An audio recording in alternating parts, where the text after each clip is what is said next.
I'm Steven. And I'm Will, and this is the Post P Chronicles. So, Will, what do we got today? Man, we got a great episode. Big bro, what's up, Kuya? Man, welcome. Big chillin', no choice, baby. Oh, yeah. No choice. We love it, man. Thank you for stopping by. And, you know, like we say to everybody, man, tell us your story, man. Where you from? Southeast San Diego, man. Paradise Hills area. Okay. Now, tell us about your childhood, man. What was it like growing up in Paradise Hills, you know? Growing up in Paradise Hills, man, it was back in those days. Yeah. It was the height of gangbanging. You know, that era. I grew up half my life in L.A. Okay. And then my dad being in the Navy, we moved to National City, from National City to Paradise Hills. So back in those days, the thing about it was we had that. I would call it. We had a conflict of identity. We didn't know who we were as a people. You know, nowadays, people are getting into being more Filipino, more culturally inclined. But the thing back then, we was trying to find ourselves. So when people talk about Asian hate these days, we was dealing with that. Right. Everybody with slant eyes was Bruce Lee or Jackie Chan. Hey, what's up, Bruce Lee? Like we all knew Kung Fu or something. You know what I mean? So we was back in the day, we just call that upbringing. People call that bullying now. So we grew up in that era. And back then, we was trying to find ourselves.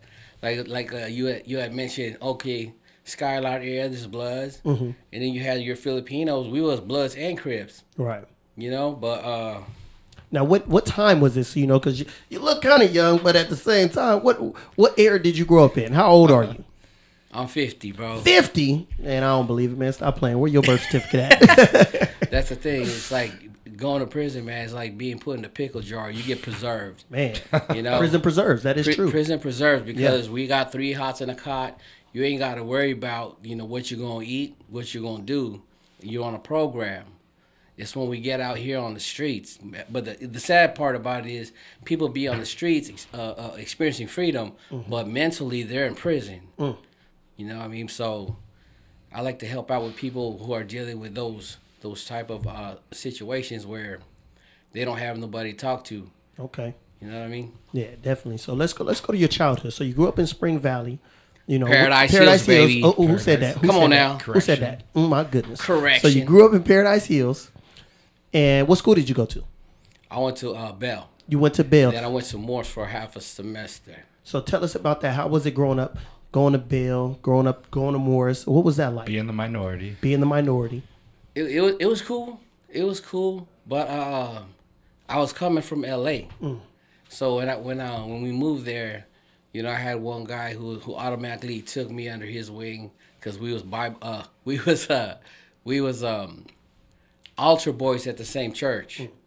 So it's like, hey man, you my cousin. But the first day I'm there, I get into a fight. Because it's like, oh, that dude's from LA or whatever. But yeah, I get him to my first fight the first day of school.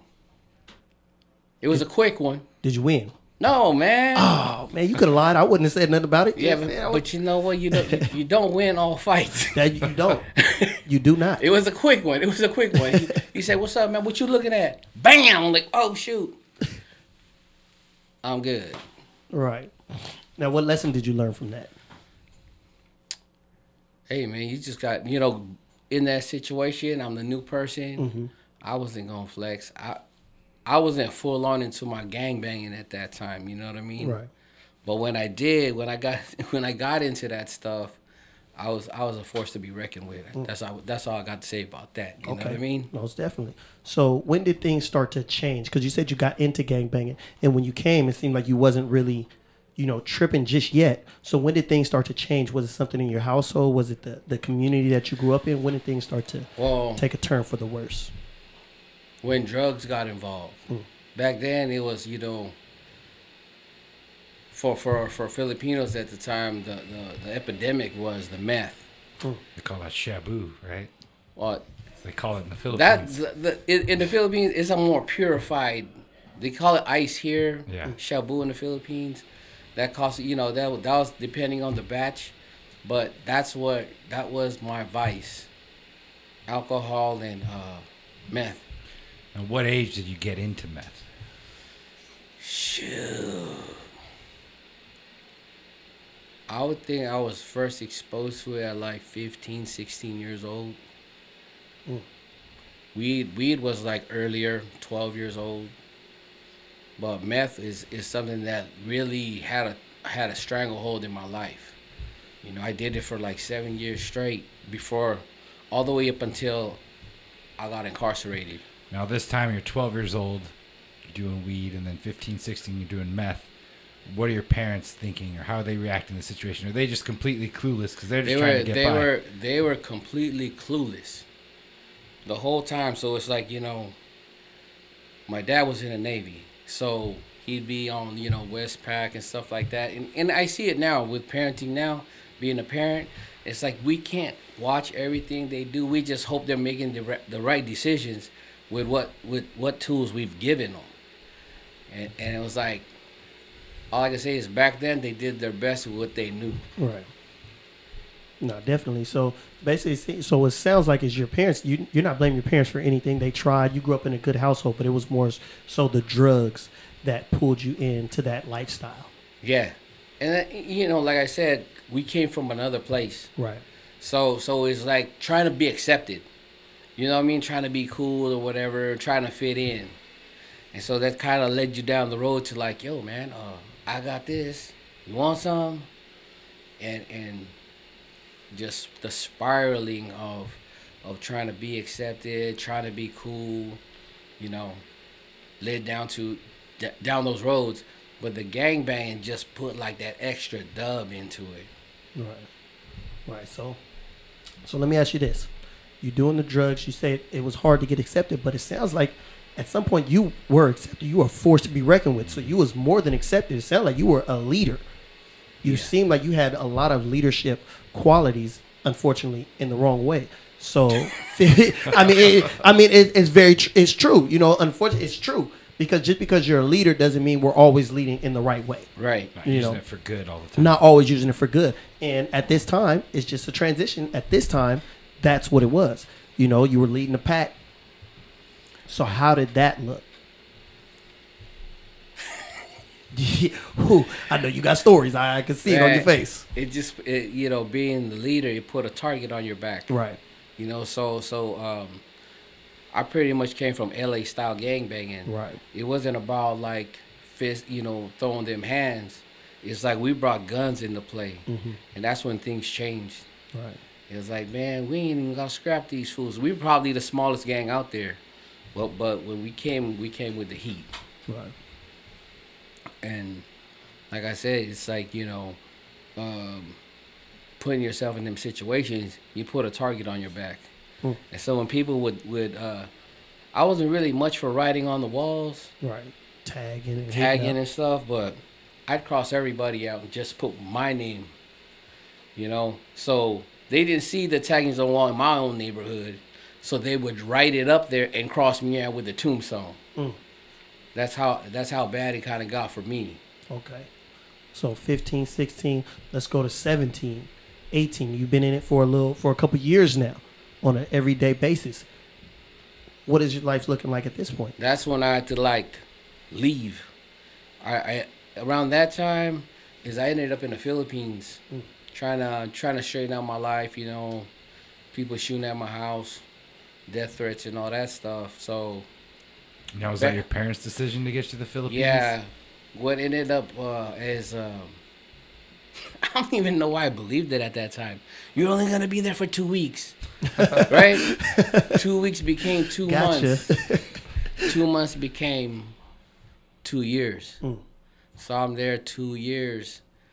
And I really didn't learn nothing with regards to like me being a better person. It's just living life a different way. Right. You know, not having what everybody else has and seeing the struggle of my own people. So, and there was, back in the day, there's still a lot of crime in the Philippines too, right? Oh, yeah. Back then, before Duarte took over, it was crazy, I'm sure.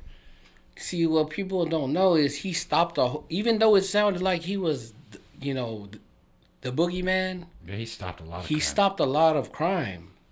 It's just the way you'd go about doing things. You know what I mean? You do it because people respect you, or you do it because people fear you. And back then, you know, for people to just end up missing, floating in the river was like, that's daily news. So Philippines is third world country. So the things that happen there is just like, oh my gosh, that's crazy. He goes, that's what he had coming. That's just a Tuesday. Just a Tuesday. Were you involved with any of that stuff in the Philippines, or were you just still doing meth and just minding your own business? What was going on? That's when I had my first taste of real shabu, and I've had cousins there that I used to keep with who are no longer with us because of the things they did to attain it. It's like, man, you don't go trying to rob people, nickel and dime them, like pull like knives on them. You know what I'm saying? They're doing that like kind of like a dope fiend moves, like out in the open. And so we see him on the news, just like riddled with bullets, because cops over there, they don't play. Man, But so that was kind of like, you know, wake up call for me, and like, man, this ain't worth it. right. So let me ask you this: so you was out there 2 years. Did you miss San Diego, or was it like a relief because you said you had death threats, people shooting up your house? I could imagine that's stressful. Did you miss a little bit of that, or it was like, man, I can breathe just a little bit? I just wanted to come home. Right.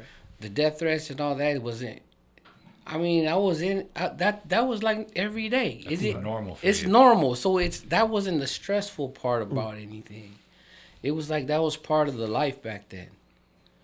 Right. But you came home 2 years later. 2 years later, still did the same thing. So was going to the Philippines like in a way your own little first prison, and then coming back and you're ready to just get right back and jump right back into it because no change really happened. No. But you saw some of the worst things. You saw violence. There's more meth or shabu, and then you come back and you're like, I'm ready to get back right into it. It was you know what? It was a break from my reality, but it made me proud to be a Filipino. Because I seen that we come from hardworking, honest people. Don't get me wrong. I seen the bad stuff. That's because of the people that I hung around. But like the country, the people, the hospitality. Filipinos are probably one of the most generous, loving, Always smiling. intelligent people that I know. Not because I'm Filipino, but because those are the things that I'm proud of. That my people, the characteristics that they have. Right. We'd give you the shirt off our back, and you're wondering, like, man, this guy's going through it. His kids are doing bad. His wife's about to leave him. How he's still smiling? It's because like the nature of the Filipino is not to look at his problems. Is to look what the next day or the future holds. You know, that's just my perception of like, how is that dude like smiling, or how's he still joyful? So you're back in San Diego, Paradise Hills, you know, And I'm still gangbanging. and you still gangbanging. I know your homies welcomed you back with open arms, but what's going on when you come back? Still, it was like my life was on pause. I got to experience a new chapter in my life, but it didn't take me out of what I was doing. Right. It was just back to program. You know what I mean? Hey, you're back. Let's get it cracking. So it was just like a leave of absence, pretty much. Right. So when was the first time you was incarcerated? First time I was incarcerated was 94. 94. And what was that for? So look at the whole game plan. I was doing all this crime, banging all these years, doing all these drugs, living that lifestyle, and not get cracked. I got sent away, and then finally in my later years, I finally do time. You know, after hearing all these guys, oh man, homie's in juvie, oh man, homie, you gonna take YA, and I'm like, homie got caught. That's what it was. But when I was a kid growing up, and it's it was like one of my dreams to go to prison. You know what I mean? I had a friend, you know, rest in peace. He did a thesis on Filipinos or in prison. Right. Which is a place like, you know, you'd feel like, man, your people don't belong in there. So like when I was over there, I was looked at like, wow, you're such a shame. You're a shame to our people. Look at you. You should know better. Come from good people, and here you are on the other side. But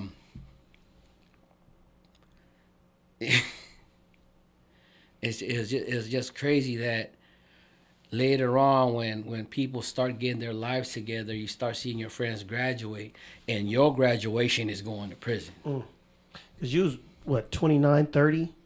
It sounds like you were 29, 30 years old the first time you was incarcerated. No. I got incarcerated when I was 19. Oh, 19? Yeah. Okay. That's when I get incarcerated. Oh, okay. And it was I was in 9500 in LA. I did downtown time when that's the time when all Asians had a green light. Yeah, that's when we had a green light from the Mexicans. So anybody who was getting locked up was getting tipped up at that time because of the war behind the Asians in Long Beach. Oh, yes. So my drug life brought me all the way up there to the Riverside area down here because I was kind of trafficking. Right. So you're all around Southern California, all around SoCal. Yeah. Long Beach, Riverside, San Diego, trafficking, gangbanging, doing all these different things. We won't name everything, but you was doing a lot of stuff. It all comes together. It's all part of the machine. Exactly. It's like if you doing this, you doing this. If you doing that, goes hand in hand. Everything goes hand in hand. You were just living a life of crime, and so ultimately, that's what got me. So funny thing is how God will put like bumps in the road to make you slow down. Mine was going to the Philippines. That didn't work. Getting shot at. That didn't work. Getting locked up. That didn't work because at that time, I did 2 weeks because they didn't catch me with nothing. They caught me with a strap, and it was a misdemeanor. At that time. Right. If they caught me with a knife, then I'd catch some time. I don't get it. Don't make no sense. It don't make no sense. Make no sense. So I was in jail for 2 weeks, which probably was the scariest 2 weeks of my life. Why is that? Because of that green light. Because of the green light. Did your life was a threat every day. Every day. Had to watch your back. Man, you see old men got raccoon eyes from getting hit so hard. But what kind of saved me was I had these slip-ons before these slip-ons was popular. Yeah. They was thick like this, and it had my hood all the way across it in like big white writing, so you couldn't miss it. So once they hit me up, I told them where I was from. They was like, "Oh, say what's up to the homies for us." I'm like, "Oh shoot!" Everybody's shipping on me like, "Hey, you got a pass?"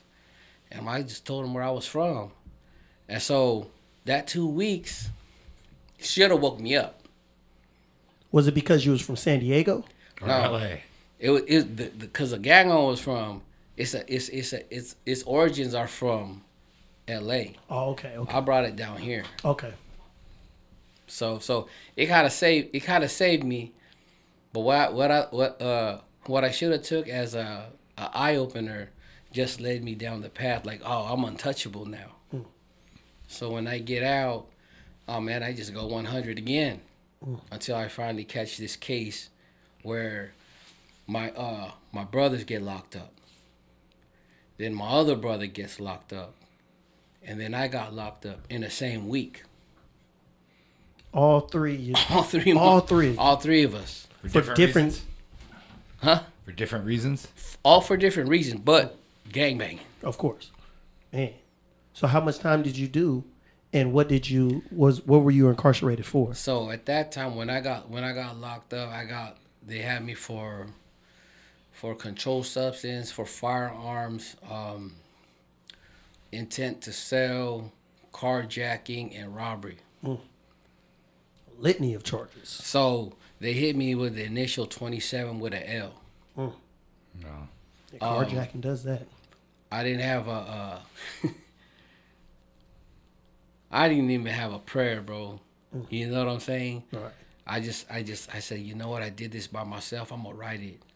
And I didn't call my mom. My mom ends up coming to a visit. She goes, when do you go to court? I said, I don't even want you to come. She showed up because I didn't want her to hear what they was giving me or what I was being charged of. Right. Like kind of like I didn't want to ruin. Just break your mom's heart. Yeah, I didn't want to ruin what she thought of me, and have somebody make it a reality for her. Right. So when they broke down all the time and terms and all that, I was like, oh shoot. Like, man. I'm like, no, I'm not gonna accept that one. So what had happened was it got broken down to 10 years, 4 months with 2 strikes. I don't know how you could do 10 years, 4 months. I ended up doing 85% of that. Right. The last two years, I put myself in a Amity program, which is a behavioral modification program. It's got NA, it's got AA, Right. it's got dealing with your demons, sitting in circles. I did that for 2 years, get out, and I did 6 months in the it's not even an early release. You know what I mean? It's like once you finish your time, then you gotta go. Right. So I went there to decompress. So let's go back a little bit. You get 10 years. You go to prison. What's that experience like? I didn't have the cookie cutter experience where you go in, you find your homies, you kick it with your homies, you do your time. I pretty much did it against the grain. I end up fighting all the time with the bigger Usos, because when I saw somebody from the hood and we got beef, usually you go in there, you squash everything, say, Right. hey, what's up, homie? What's up? What's good? I'm like, yo, what's up, man? You want to run this fade? Because last I remember, this went down, and if you got some problem with it, then we need to squash it now. Yeah. So it was just stupid, because even after getting the discipline, I still did it. Right. Until I couldn't take the beatings no more. And I'm like, okay, I've learned. I'm not going to do it no more. You know what I mean? Right. Now, you also converted to Islam while you were in the prison, right? I did. There was a moment in time where, like they say, whatever you have on the street, you have in there. Mm-hmm. And you asked me how long was it, where did I do my time? I did my time in Donovan. It's my backyard. Right. So being in your backyard, you got access to certain things. Right. So I had, I was having friends drop off weed or whatever it was, so that we could do what we do. Right. Get it in however we get it in. And then finally I'm like, I'm getting the short end of the stick. If I'm the one getting it delivered and and everybody's getting high, how come this is all I get? Right. I'm the source. I'm the source. And I'm like, man, I got 2 strikes. So I'm like, I'm taking all these chances, and I could catch my last strike inside, and I'll never see the streets.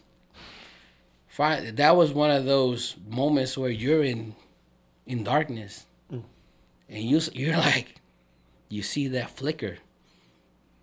Even if it was if you ever been in the military, they say don't light a cigarette in the field, because they can see you light that match 12 miles away. So it was that type of flicker that I saw, and that was the hope. And so I started I had a bunkie that was a Christian at the time. Mm-hmm. He was going through his situation. He lost his dad while he was in there. So he started buckling down on going to church. Hey, you should come. I ended up going with him a couple times. And I'm like, oh, man, that kumbaya, man, that's not for me. Yeah.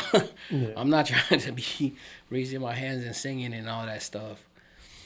And then so I started looking into like, oh, okay, some of the homies, they're Vietnamese or whatever, they got Buddhist services. They had every service. They even had satanic services at one point. So I'm like, I'm not going to that one. So I then checked out a few services, and then they had the Kairos Ministries, which is a prison. It's pen pal, right? Huh? Prison pen pal. Well, see, they come and they have letters from people who have written to people in these situations. Yeah. So they get letters, you get drawings, and all this other stuff from people just loving you out of just love. Don't even know. Not knowing who you are. So you're introduced to this thing called agape love, God's unconditional love, you know. And so one of the things that kind of got us in there was he goes, hey, they got free cookies. Give me that. And they were homemade. Somebody's mom, somebody's wife made these cookies to give to these people who they don't even know. So all right, they got cookies. So you go the first day, they give you 2 bags. They go, give this to a friend. So automatically that friend's going to say, hey, where'd you get them cookies? Over there in the chapel. You got to come. You want a bag? They're going to give you one, and they're going to give you one to give away. Got a question. What kind of cookies were they? There was all kinds. Oh, just a variety. A variety of cookies. Okay. So it's like probably all kinds of wives done cooked these cookies. Said, hey, let's put it all together and put it in the bag. Yeah, it's awesome. So that's what brought you, was the cookies. What kept you? What kept me? Well, see, he asked about Islam, right? So when I'm coming outside, back then, cigarettes, everybody had cigarettes and stuff. I went for a little cigarette break outside, smoking and drinking coffee, and then this guy pulls up on me. He's new to the yard. Right. Mind you, he's this brother. He's blacker than night. The kind that when he opens his eyes, you see him in the dark. That kind of brother. Yeah. The thing is the day previous, I see him as I'm walking the yard. This guy just gets off of a level 4. I've never seen him before, and he's got this yellow and lime green kufi cap on. So I'm looking, just walking, you know, how you walk the yard. I'm like, hey, those dudes is new. And I started capping on his feet because that dude has some 14-inch boat riders. like, check out them boat riders, bro. So who I thought was a square, and me and my buddy just joking around, we end up on the handball court in the shade, so we can't get in the shade. This guy's walking by himself, and he's about 6'2", 6'3", 14-inch feet, skinny dude. He's walking around, and he sees us, and he beelines towards us. And I'm like, oh, shoot. I told the homie, oh, man, y'all about to go down because he's about to serve us up. So he goes, oh, snap. And so he came and he made his introduction, told us who he was and who where he came from. He had just got out of level 4 Pelican Bay. And I'm like, damn. And then he told me where he was from. And I'm like, oh, shoot. What's up, homie? So he's this black dude from a Filipino gang. Happened to be my rival gang in L.A. And from that, it was just a trippy thing. It's like, what the heck is this all about, right? You know, you're just like, oh, shoot, is this going to be problems? Yeah. But I'm coming out on this cigarette break, and he pulls up on me and goes, hey, man, how much time you been, you know, how long you been down? I said, about a couple years or so. And he goes, so how's everybody doing? They looking out for you? Your homies keeping in touch? And I'm like, he goes, you could tell me. I said, nah, I'm kind of on my own. You know, my mom's a lookout. He goes, yeah, that's what's up. And he goes, I got something for you. He didn't have to go back to his cell. It's like he had already purposed to have these things. Yeah. So he had the Muslim oil for the smell good, you know what I mean, for the visits, to light up your incense when you're smoking weed or whatever. He had the zoom zooms and wham whams from honey buns to whatever. Those nutty bars. Yeah. And then he had some Folgers coffee from the package, not the one you get from the store, the O'Keefe ones. And he goes, here. And I'm like, nah, bro, I can't take that from you. He goes, you're not taking it from me. I'm giving it to you. And I said, I can't borrow this from you. And he goes, you're not borrowing it. I'm giving it to you. This is a form of charity. And I want to bless you. And I'm like, for real? He goes, yeah. So he gives me the bag, right? And he goes, here's another one. And I'm looking at this bag. This bag probably got like, back then, I don't know, like $70 worth of stuff. That's a lot of stuff. That's a lot of stuff. That's a lot of stuff. And I'm like, are you serious? He goes, man, just trying to look out, man, you know, whatever's. And he goes, I like what you're doing. You're doing a good thing. I see you going to this service, check it out. And then he left it as that. Then a couple of days later, he hits me up. He goes, hey, you still good on your stuff? I'm like, yeah, man, that's going to last me. And he goes, hey, man, if you're ever ready to come home, let me know. And I'm like, what? All right, late. Assalamu alaikum. He ends up, because remember, he's new. Right. He ends up in my opticals class where we make sunglasses. We were making glasses for like lens crafters or something. He ends up there and we chopping it up. He goes, hey, I want you to read something. I didn't know he was trying to hook, line, and sinker me. He gave me the little introduction to Islam. He goes, hey, man, give this a read and let me know what you think. He done quizzed me on the 5 pillars of Islam and all this other stuff. And I was breaking it down to him. And then he says, let me know when you're ready to come home. A few weeks later, I was a Muslim, bro. And Islam, the structure in jail was you would become it's either you was just part of the Jamaat, the congregation, or you had positions. I was the security at first, the one who calls the prayer. I became the treasurer, and then I became the emir or the amir on the yard. That's a big transition. Well, it took years. It took years to get to that point. It took years. He had some time on his hands. I had a little bit time. I had some time. So it was funny that like I said, I was in that program, but the last 2 years, I was under observation by the goon squad. So every little move I made, they was kind of watching it. Right. Now, how was it? Because Filipino and majority of Muslims in prison, black. Right. And now you're running the Islamic car in prison. How was that? Yeah, that's funny. So, of course, you know, I was labeled the nigga lover. The teronero by the Mexicans. Wow. That dude jumped ship. He's not like, you know, he's a traitor. But ain't nobody want to fade with, you know, nobody wanted to fade. Because one of the things that I was kind of forced to read it was Sun Tzu's Art of War. And what people don't know is that's what most prison gangs are based on, their structure. Yeah.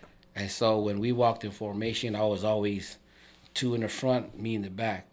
You get your hitters right there. You know what I'm saying? Right. And then you got someone walking in the back. So when that happened, that transition was probably the craziest situation I ever seen, where the brothers was on for all 4 corners of the yard. I was in the middle of the yard. And then my boy at the time approached the whole car and says, if you want him, he's right there. But you got to go through us. And we about to lay this yard down. And it's like, if you want to head on fade, then go ahead. You can have a one-on-one. They go, nah, we don't want that. We'll say, let's get down right now. So the thing was, if you wanted to take it to whatever limit you wanted to, we ready. They didn't want to, so they gave me the cold shoulder. They wouldn't even look at me. My brother hit the yard. They told my brother he couldn't talk to me. He did. Yeah. I had other homies hit the yard. They said they couldn't talk to me. They ended up converting to Islam too. So it was like, you know, it was a trippy experience, to say a trippy experience, because I put my people, like, you know, I've done other podcasts where I have addressed this, but I've never got into the explanation of what happens. They think that it was all like it was easy. No. It was, but it was like, it wasn't new to me, having a target on my back, people out to get me, people saying what they say. I still flourish, bro, because I don't let what other people say about me contradict what I say about myself, on what I think about myself. So I paroled as a Muslim. I did my time of being inside there and, you know, living that life. Right. Regardless of how many people try to attack me or try to slander me or whatever. So if you can't tell, this guy's definitely against the grain in every aspect. Every aspect. Definitely. So you get out, you parole, you do your program. What's going on now? So I get out, and it's funny. I get out on my birthday. I end up working in the admin office, which I shouldn't have been access to, but I believe God works in mysterious ways. And I was walking through the wilderness like Moses in that time where I was practicing Islam, because I didn't fear God. You know, I got devils tattooed on me and stuff. I didn't fear God in the way that he should be feared. Right. I believed in him, but I didn't believe that hell was real either, until I put myself in situations that I didn't want to be in. And I paroled on my birthday to kind of like a family get-together. My cousin was getting married. For some odd reason, it fell on that day. And the people from the Amity Ranch was calling me, talking about, hey, when you going to check in? We got this bed for you. And I'm like, yeah, I'll be there. It wasn't until we were driving down the street, and one of my homies was in the driver's seat, and my brother was in the back. And I saw 3 carloads of bloods coming from high school, where they were turning down like by my mom's street. And it was just like being on the prison yard. I see them and I trail them as they're passing by. My brother in the back seat is laughing at me. He's like, bro, you ain't ready for these streets. He goes, you think you're still in prison? Them is little kids. I ain't gonna bust a grape in Concord, California, bro. I don't even know why you looking at it. It's a waste of your time. And I had that $200 gate money. I said, man, take me to the store. So they took me to Walmart. I bought my commissary, it was that herbal essence. That's all I knew. Herbal, because that's all they were sending me. Hygiene and everything the hygiene, like that. My toothbrush, my boxers. And I said, take me to the ranch. So we had our little party for the birthday celebration, and they took me to the ranch because they could only hold the bed for how long. Right. So I ended up going to the ranch, and I had made a promise to my bunkie that I would see him there. So I almost broke my promise, bro, because I finally got free. So I ended up going to the ranch, and maybe a couple of months passed, and he was getting released. But in the meantime, when I was inside, he used to tell me about his sister. And I told him when I was inside, I was going to marry her. I was going. You trying to start something. I was trying to start a family. That's right. But what happened, in my time, my last 2 years, I got put on the minimum yard, right? Right. Still leading the Muslims. And here's my brother-in-law. He's an on-fire Christian. And we made a promise that you don't preach to me, and I won't try to convert you. So we was in agreement. But the big Usos were always like, yo, won't you hook up the brother with your sister? So in Donovan 5 Yard, they had this window that you could see through as inmates was going inside to peep the other side of the visiting room. Right. And I would like get all dressed up back in the, I had my hair like my little curls like Stevie B. I would go run, get fresh real quick. I still got my boxer, but I had the little top looking all like I had it creased up. I would run to the window also I could wave. And then when he get on the phone, I'd be like, hey, man, let me say hi. Hey, what's up, girl? What you doing? let me write you. Let me call you. I've wrote her numerous letters that she had never answered. But finally, back at the ranch, when he paroles, I end up being his escort. You can't leave the premises without having an accountability partner. So I said, hey, man. Who's going to family parties? Hey, man. Yeah. Hey, you're visiting your family? Let's go. Hey, choose me, Pikachu. So I ended up going on their first little outing to Spaghetti Factory, you know, trying to sit by her and say, hey, man, remember me? The one who tried to write you, but you never wrote back, and all this stuff. And so now I've been married to this woman for like 17 years, bro. Man, that's incredible. A true love story. True love story. You worked hard for that. You worked hard every day running over there. Hey, how you doing? Hey, what's going on? And, you know, a little side story. She's the one that converted you back to Christianity. You know what? God used her to share his love with me because I wasn't really trying to hear it. You know, in my head, I was trying to have 5 wives,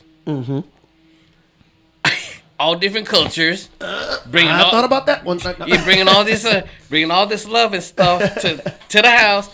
You know, so on some, you know, on what you don't know what it is type thing. They don't tell you that if you have this many wives, you have to love them all equally. You have to provide for all these families equally. And all this stuff, I'm like, man, I didn't think about that, you know. But I didn't have to think that far, because when I finally accepted Jesus through the nightly conversations, these hang up, you hang up, no, you hang up on 3 hang ups, you know what I'm saying? It was like, okay, they said you're supposed to do your morning prayer now, right? And I'm like, I kind of want to know about the Jesus that you're talking about, because that night the conversation was, where are you gonna go when you die? And I said, you know what? I think I'll probably go to hell, because even though I do what's right and I try to be the best person I can, my heart was wicked. Right. You know, what people didn't know is that it's either the gangster in me or the dope fiend in me. They don't see that. Like, if I see a come up, I'm like, I could come up on that real quick. Dude left his car running, I'm out. Criminal and addictive thinking. Yeah, it's like everything was like, I see it and it's like a come up. Like, you still, like, I'll end up with somebody's phone in my pocket. Like, oh shoot, I got you. Back then it was lighters. Now it's phones. You know, I'm like, oh, my bad. You know. Oops. Oh, I thought it was mine. Sorry. Bad habit. Sorry. Bad habits. So my heart was bad, and I'm thinking, man, I don't think my thoughts and my actions are going to match when it come down to it. So when my wife was telling me about salvation and God being that unblemished Lamb who takes upon your sins, Right. I was like, would he take mine? So what is, man, first off, congratulations, man. You know, you made it through that, and then you found what it sounds like, the love of your life through that. So prison saved your life. Prison saved your life and brought you to the love of your life. And so now we post incarceration, we post everything. What are you doing now? Because it seems like you touching a lot of people. What are you doing now? Tell us about that. What's going on in your life right now?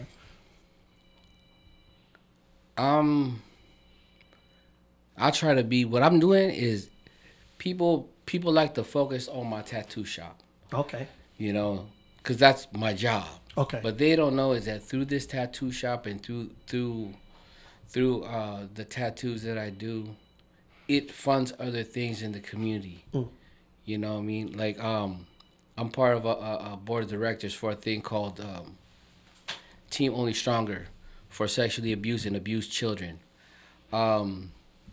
Whenever there's a cause, whenever there's something that has to do with mental health, I try to pull up fundraising. I try to do my best to help in the fundraising, especially with social media now. You got this tool, so I bring awareness to certain things within the community. A lot of things within the community. A lot of things. A lot of things within the community. So let me ask you this: if you can say something to someone going through what you went through, thinking that there's no way out. You said you thought your heart was made for hell. You was, even though you was in Islam had you and saved you in a way, and then Christianity saved you. You still talked to your wife and said, "Where am I going? I'm going to hell. Even though I'm doing good, I'm made for hell." So someone going through that same thing, what would you tell them? I would tell them not to give up on themselves, because the miracle is right around the corner. And without Jesus, I would be nothing still. And it's through him that all things that I've been doing are made possible. You know, it's like I could not do these things on my own. Right. What I'm doing now is just drawing on people. More but than that. what he's doing with it, right, is he's giving giving you a platform. He's giving me a platform, and he's giving other people hope through what I do. And so that's where I see is like when people come to me, they're like, "Yo, how do you do this every day?" Because it's not my job. God gives me the strength. You know, how are you able to like do this and do so many other things? I said, because we only have one life to live. And we're on that hourglass that you tip like this, you can't tip it over to get that time back. And so I always tell people about time and money. It's like a lot of people have time, but they don't have money. A lot of people have money, but they don't have time. So it's like these are the two things that it's like people are juggling. Right. And so where do you want to put your time or money in? So it's these investments. You have to invest in people. Invest in people. Give back. You give back because the money is going to come. And because money is like water. Let me ask you a question. How can people reach you? First off, shout out to the tattoo shop. What's the tattoo shop? The Good Life Tattoo Shop. Where's this at? It's 465 17th Street. Okay. Yeah. Now, how can people reach out to you? You got a social media? How can they reach out to you if they want to get some artwork? Not just writing on people, artwork. You doing art. Hit me up at the Kuya on Instagram. The Kuya on Instagram. Yes, sir. Man, hey, Kuya, man, we appreciate you sharing your story, man. The things that you're doing in the community, the things that you're doing, the light that you continue to shine for not only the Filipino community, but for everyone that you touch. Man, we appreciate it. I appreciate you personally for coming through and sharing your story, man. Thank you for having me, guys. Yeah. Thank you. I mean, one of the reasons I want to bring you on because we got the same goal, the same heart. We want to reach the community, and I know you and I are going to be teaming up on some projects in the future, toy drives and whatnot. And you know, everyone's been telling me, a lot of Filipinos do. Oh, you gotta talk to the Kuya. He's the guy. So we're glad we had you on. Once again, guys, this episode is brought to you by the Gym Chula Vista. Make sure you like and subscribe and share with your friends. If you guys like this episode, make sure you write a comment below. And once again, I'm Steven. I'm Will. And this is the Post P Chronicles. Let's go.